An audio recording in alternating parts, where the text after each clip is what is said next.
there's a side of me that doesn't want to continue with Planetary Guardians. Not enough people showed up, there's not enough interest, they don't care, and I didn't do it right. And there have been a lot of times in my life where I've put something together, and usually not with enough resources, not enough time, not enough help, do something that is kind of like my idea of a start or going to the world or beginning. And it doesn't go well. And even if people show up, and even if it gets done, and no matter what I do, for some reason it's just not good enough. And then I go into a bit of a tailspin for about 3 months, where I go back to working by myself, and I go, okay, I'll make it better. And I've seen this pattern happen over and over again.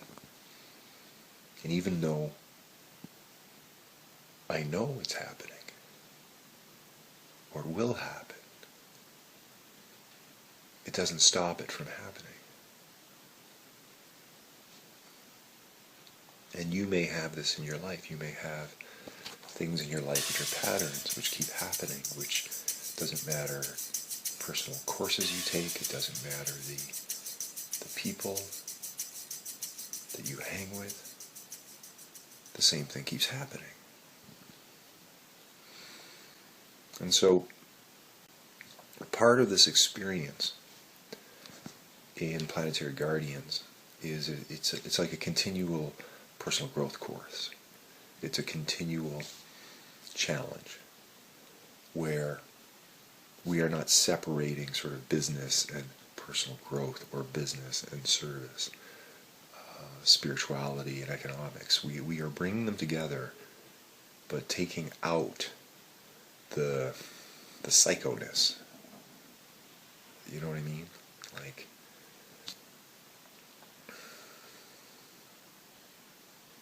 Like whatever God is, whatever religion is, whatever spirituality is, at least to me, it seems that it should be just part of what we do. It's a natural part, and it's not something that you gotta hide or worry about talking to other people about. So how do you do that? It seems that in anything spiritual, there is some part of it that you have to shed the past and be present in the moment. And I've noticed, at least in myself, how it's incredible how these layers of resentment or these layers of experiences which weren't healed in a manner which allowed you to let them go, they build up.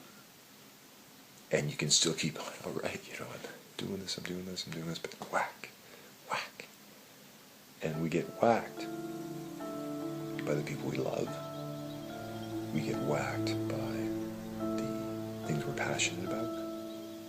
We get whacked by unseen things that we didn't see coming at all. And it seems that resilience is a very big term these days, because it's like, how well do you get back up and keep going? How well do you sort of recognize what occurred, integrate the learning, heal, and get back on course? So for me, what this pattern was, it's a big life issue for me. And it has created some positive results where I have a whole bunch of prototypes. I have a whole bunch of things which, if one of them had been successful,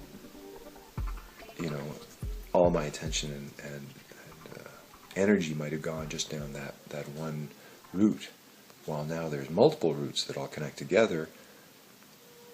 But I have to get past this pattern, and it's connected to not completing things, and it's connected to being, whatever they say, ADD or something. And to me, what's missing, these negative patterns that we have, are linked to the underlying foundation of craziness that is in the society, where we are trying to create a reference point of health or balance within a society that's nuts. And so it's impossible. No matter what you do, it's impossible. Now, if you understand that, that changes the nature of how you interact with your reality. If you are in a nutso environment, you got to be a bit different than thinking, everything's just fine. And in Canada, I don't know how it is the rest of the world, but you can walk down the street, everything seems fine. Nobody's getting blown up. You turn on the TV, listen to the news, and there's this kind of underlying strangeness that because we are covering with a certain media stream what's occurring on the planet, we think that's reality, whatever is that stream, because that's all that people are putting attention upon together. Everyone's got their own experience alone, but media has a way of bringing all our attention together to one thing, and that one thing has a great influence on us as a feedback mechanism for what we think is going on. So, Planetary Guardians is an idea, but it's an infrastructure, it's an organization, it's a game, it's a whole bunch of things. Right now, that's in potential. But it's a seed that has so much in it that can only come about through us learning to work on teams and larger communities and larger groups. And I'm by myself. Now I have shared the idea and shared parts of it with people who have been in my proximity. And for the most part, the only people that are in it right now are those people. Because they know there's something there, and whatever they're going through, they're willing to see what happens. Because they know there's something behind the maps. And I just want to put forward that don't lose sight of the maps. If you're in a ship and you're crossing the ocean, your one reference point is your map.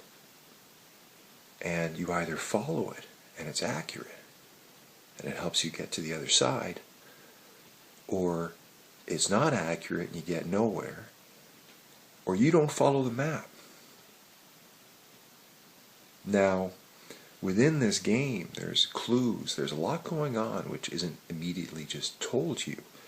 It's like in a lot of these other games online, you have to figure it out.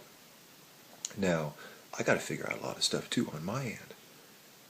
What's the relationship between the game designer and the participants?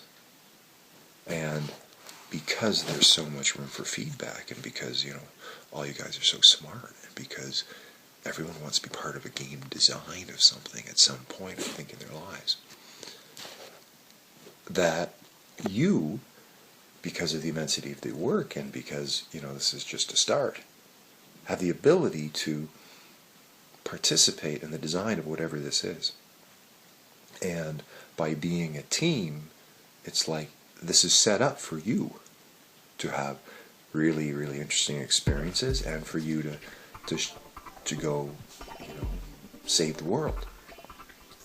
And so these tools either have to work for you or they don't. Whatever the missions have to be sort of like aimed at something, or they aren't.